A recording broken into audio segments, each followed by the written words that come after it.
Hello, and welcome to Wallace's Mysteries of Antiquity. Subscribe to the channel to join me in exploring the enigmas of our distant ancestors and try to come to tentative conclusions about them. Over the past few weeks, I've given myself an ambitious project. I've noticed there is not much known amongst the general public about the French invasion of Egypt and how that directly ties to modern Egyptology. So I intend on correcting that by tracing every single person that is named in the war and what they were doing for the entirety of it. Don't worry, I will edit the video down to the interesting stuff, but we'll release a full spreadsheet, so if you want to track savants interested in various insects and their discussions on ostrich feathers, you can.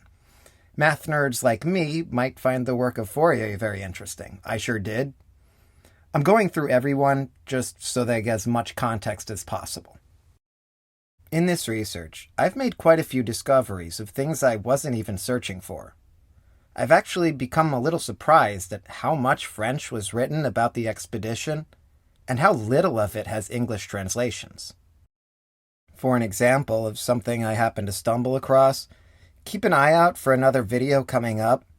History for Granite narrowed down the year for the decapitation of the Great Pyramid to 1798. I'm now highly confident that I know who was responsible and why they did it. They actually wrote it down. Here's a very cryptic clue you can all try to dissect for a while, so stay tuned for that video. I've been aware that I might find something revelatory like that, as it's right around the same time that I've been investigating. I've been reading first-hand accounts of men I can confidently place in Cairo over the time the pyramid must have lost its top. Literally, both of the men History for Granite used to pin the year down, Grobert and Murad, were part of the French invasion, and we'll circle back to them. But I've also been keeping an eye out for a description of something else while I translate. The scar of the Pyramid of Menkaure. By the way, if my voice sounds rough, it's allergies. At the end of last year, I released a video with the history of defying claim that Egyptologists who say the scar is 800 years old were off by 6 centuries, based on the lack of descriptions and drawings of it from centuries before. Despite looking and translating never-before-seen French, I had 0 descriptions of the actual damage between Al-Aziz Uthman in 1196 and the 1820s, or any detailed drawings. Just casual references to some flaw on the north face in an otherwise pristine pyramid. However, the non-existence of evidence is not evidence for non-existence. I know not everyone is on board with my presentation, which is fine. My argument was flimsier than I first believed, and there were plenty of ways to interpret what I showed. Here's a very respected Egypt communicator pointing that out, and he's absolutely right. That is a second-hand account. To clarify his comment, it wasn't Weiss and Paring, it was Murad, the same guy who recorded the summit as it currently is, but I think that's actually my fault. I said it was French, but I'm not sure I named the Frenchman in the video, just provided a link to Description de l'Egypte, which Murad was charged with publishing. That was the source for that video. I now have further evidence to present. I found it while reading Description des Pyramides de Gizeh, de la ville de Cairo et ses environs, by Jacques-François Louis Grobert, published in 1800. This provides further information about what the locals say happened in the past, but more importantly, it describes the breach as it existed at the time of the French. But first, did you recognize that name? That's the very same Grobert that History for Granite used to pin down when the pyramid still had its summit. In fact, here's the table he used to demonstrate that fact about 40 pages before the description of the scar. So, we can say nothing about his sources, but we can at least use Grobert as a detail-oriented and credible source. Murad recorded that it said Murad Bey cut the hole before the French arrived, but gave no narrative. But in this case, we get a first-person narrative of Grobert, chief of the artillery brigade, getting some history from someone else. I will read it in English, but will be showing the original French. Quote, "A customs officer from Alexandria, who followed Murad Bey into Upper Egypt upon the arrival of the captain, told me that this bey, upon rising, received one day the present of a ring, on which was engraved the prediction of a happy event.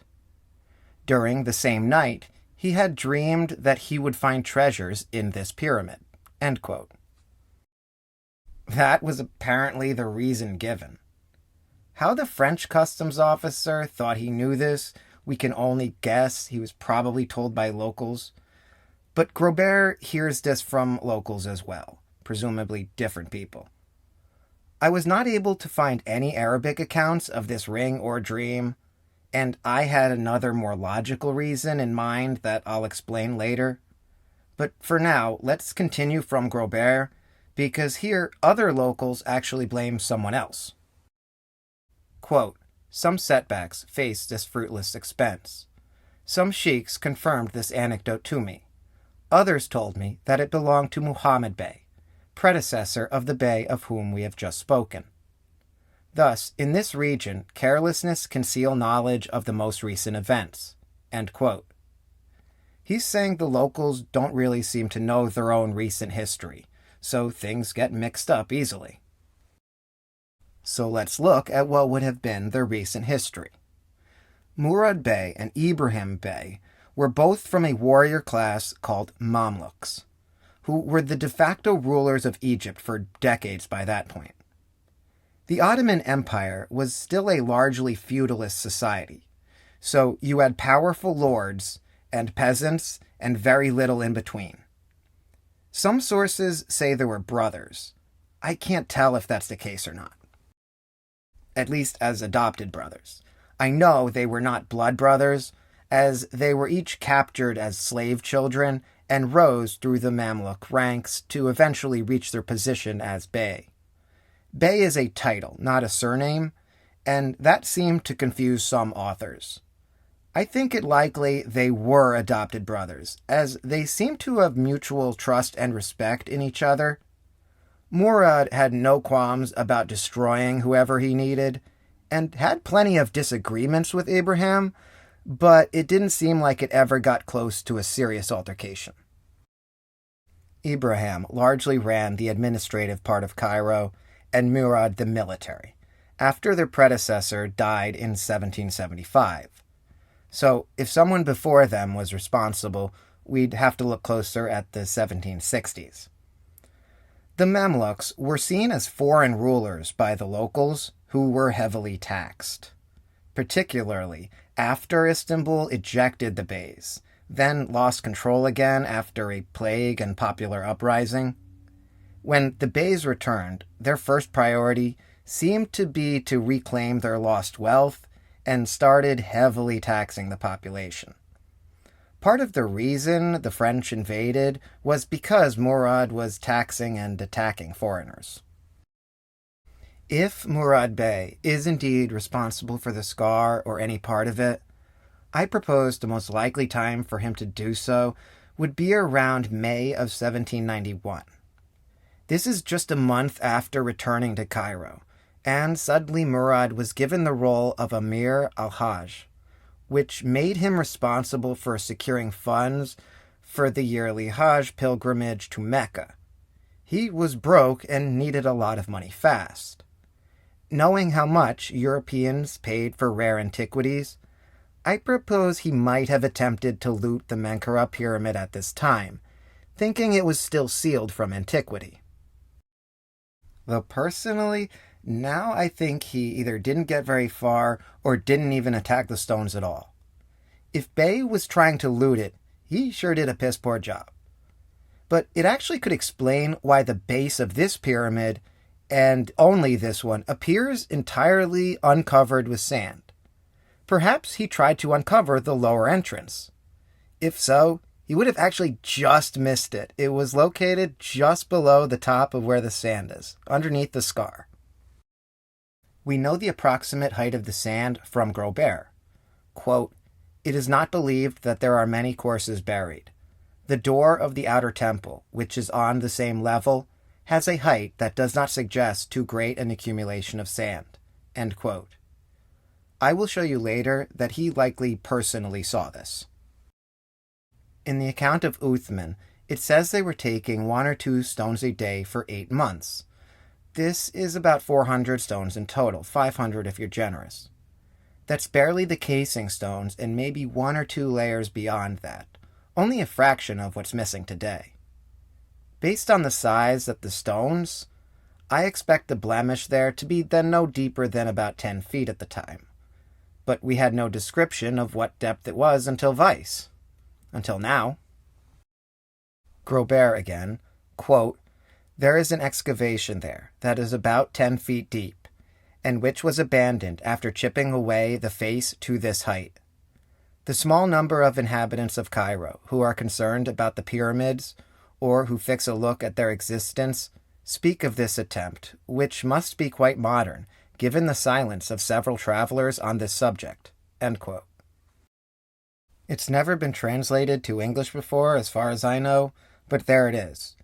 When the French were in Egypt in 1798, the man who records the summit of the Great Pyramid as still being there records the scar in Menkaure's pyramid as a mere 10 feet deep and the same height. French feet are slightly different than the ones we use, but by less than an inch. Although I should point out that it's not clear how he came to these measurements. Did he or a colleague measure it, or was it an off-the-cuff estimate or even a second-hand account? I think it likely that he saw it with his own eyes and estimated.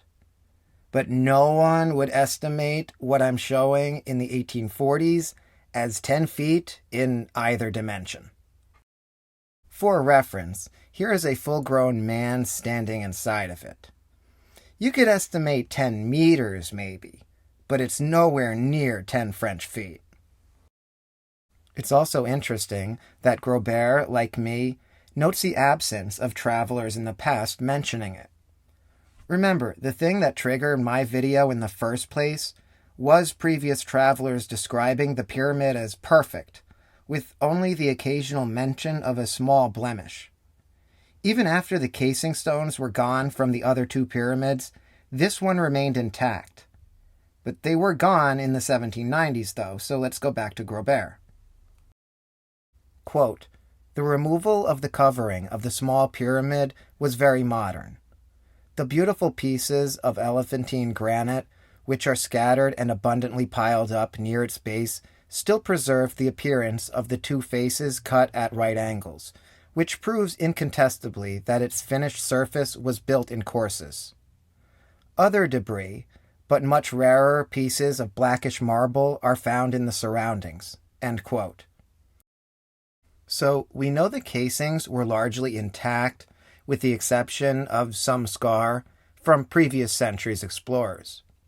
But when the French arrive, they're in piles around the pyramid, and only Menkaure's, indicating that it was a recent event, as when the other ones fell off, they trickled into Cairo over the centuries and only a few remained. In fact, we have a pretty good idea of what the stones laying around Giza looked like when the French were there because of Dominique Vivant de Nantes, who drew this. I lamented in my last video how what would be the scar is just out of view behind the other pyramid, and how besides not having a description, we also had no image of it. Luckily, as of this video, we have a description. This was the only image that even theoretically showed the damage that I knew of and showed in my first video, a map by Jamard, which does show the damage.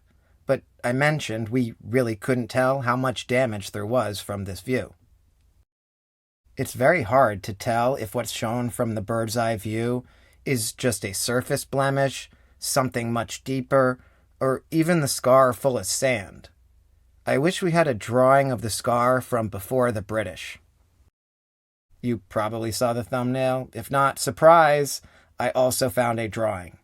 That's right, just in case the description he gave wasn't good enough, Grobert himself presents this image. And there it is. Don't worry, I'll zoom in on it. But I need to point out that while I stumbled across this myself, Lawrence Van Vliet deserves credit for first spotting it, as he did so 9 months ago.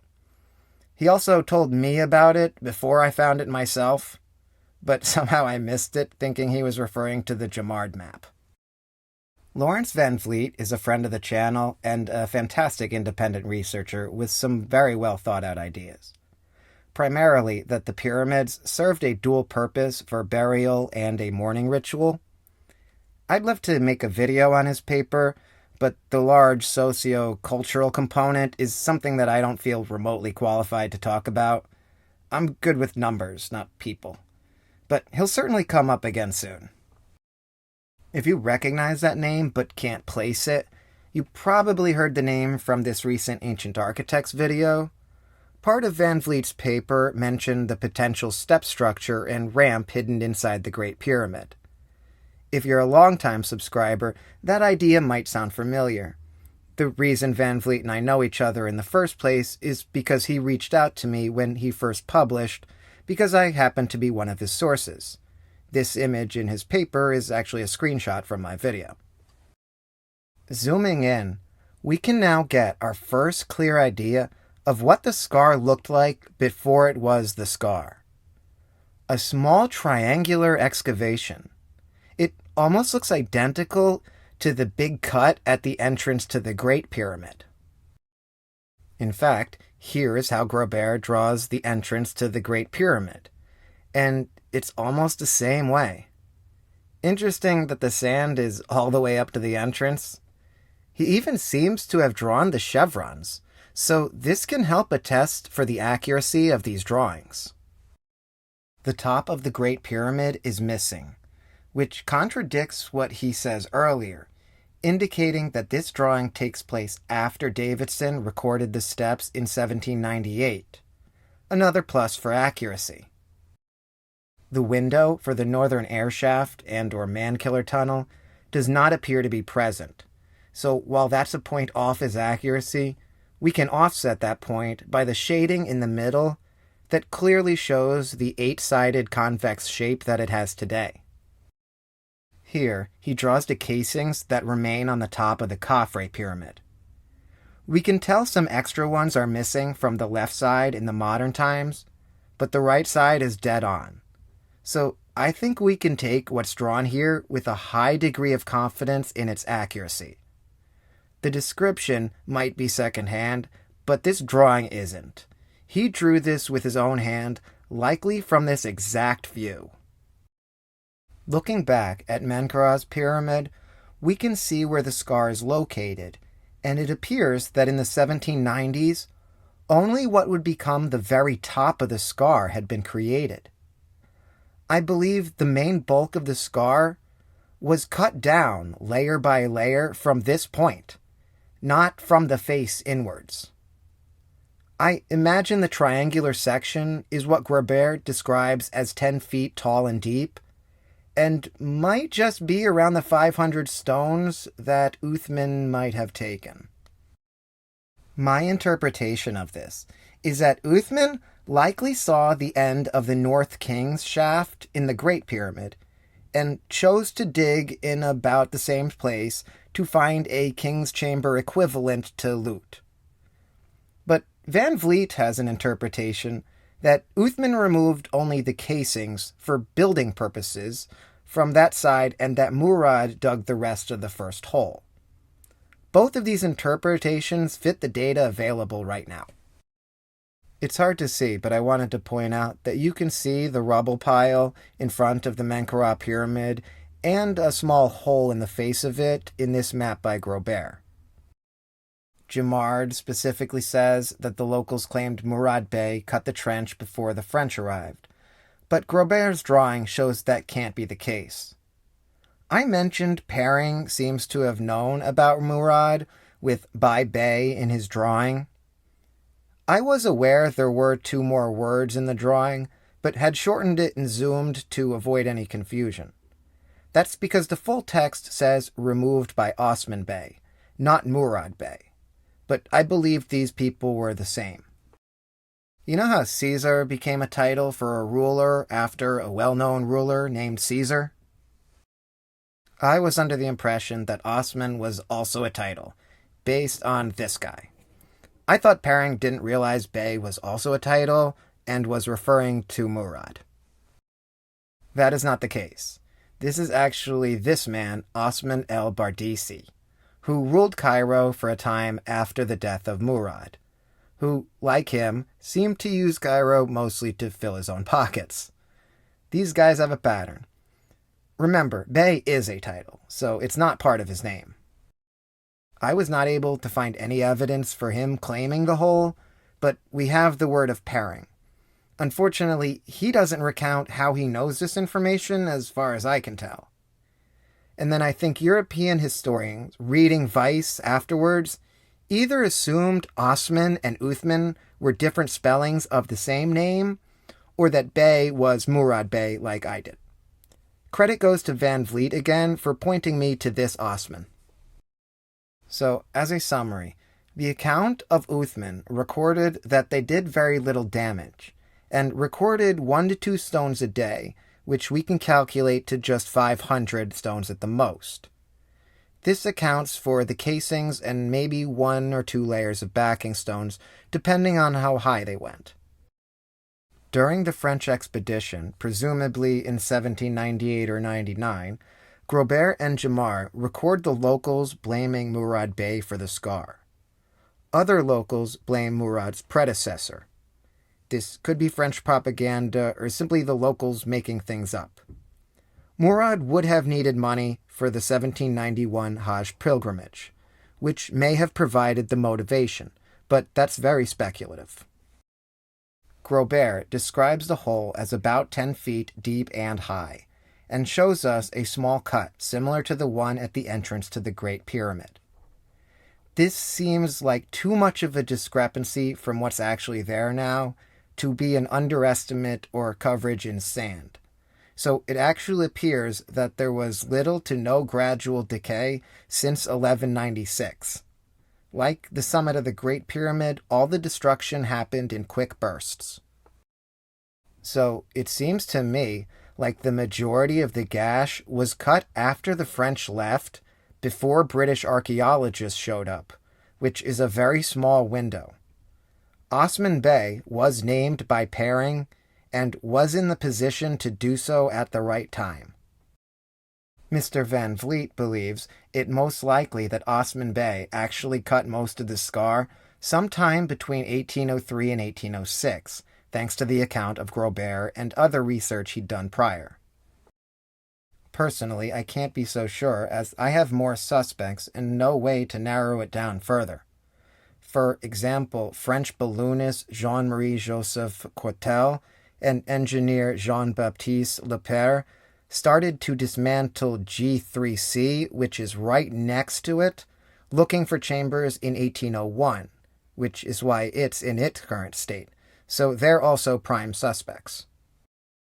I also cannot eliminate the man I originally blamed for most of the damage last time, Muhammad Ali Pasha, alongside Murad Bey. Pasha is known to at least have brought casing stones from the Menkaure pyramid to build this armory in Alexandria. So, unfortunately, I do not feel that we can pin down exactly who caused the damage on the Menkaure pyramid, but I now think we have much stronger evidence that it must have happened after 1798 and before 1820, and that Uthman has been taking the blame for something that he didn't do for 200 years. But there could still be accounts out there that I simply haven't seen. You know, I'd consider myself pretty well read on early 19th century accounts of Giza. I've read a lot of them, in English. They weren't all originally in English, but for the most part, I read them in English. However, after now multiple weeks of research, I've come to the realization that there is an enormous amount of information buried in 200-year-old French that has never been translated. I'd never heard some of this stuff before, and the whole Menkaure line of inquiry started because of untranslated French 6 months ago, and now further discoveries I've made because of it. I intend in the future to occasionally drop translations of what I consider important work, but that's very time-consuming to do right. Google Translate just isn't good enough when looking for subtle details. Even proper academic translation by British historians can use the wrong word, and unbelievably crucial information can be entirely obscured by the mistranslation of a single word. Thank you for listening. Let me know what you think. Did I fall for French propaganda? Or is everyone underestimating how recent the majority of the damage is? Comment below and subscribe if you wish to continue to explore the enigmas of our distant ancestors together.